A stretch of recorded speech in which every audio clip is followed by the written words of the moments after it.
አበባውን እየቀሰምክ ተደዝናንተ ትኖራለህ። ገሃነምም ላድርገው ካልክ ታደርገዋል።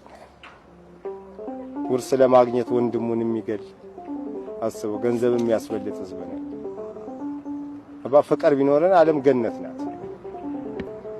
የኢትዮጵያ ህዝብ ደግሞ የማያድገው ያው በችርቻሮ ዘይት እየኖረ 10,000 ብር ስልክ ይዞ ይዞራል። ኢትዮጵያ ውስጥ በረሃብ ትሞታለህ፣ በአባዱላ ትቀበራለህ። መድኃኒት አጥተህ ትሞታለህ፣ ለ40 በሬ ይታረዳል።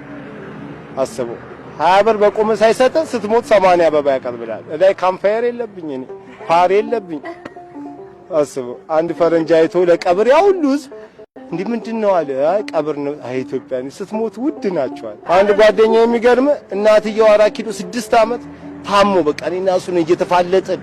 የሚገርም እኔም በቃ የምሰራበት ሚኒባስ እየወሰድን ህክምና ምናምን ሲሞቱ ስፖንጅ ስሬፍ የሚያል ስፖንጅ ምናምን ይዘው ዘመድ በመኪና ይመጡ። እብዶን ገብቼ ጓንድሜ ስነግረው ቀጥ ብላችሁ ውጡ ነው።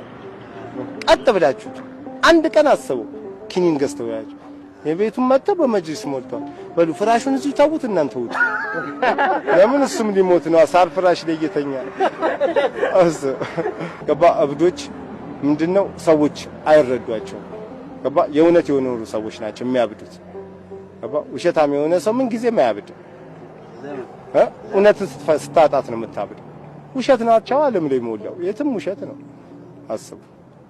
እውነተኛ ሰዎች በዚህ ምድር ላይ ምንድነው መጨረሻቸው? ብደት ነው። አለበለዚያ ሸሽተው ወደ ገዳም ነው። አሁን ታላላቅ ሰዎች ያሉት የት ነው? ዋሻ ውስጥ።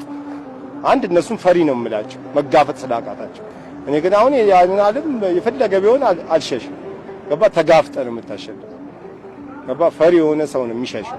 አንድ ቤስት ጓደኛ እብድ ነበርና ኮተቤ ታክሲ እየሰራ እና ቁጭ ብለን እንቀማለን እና ስንቅም እኔ ወሬ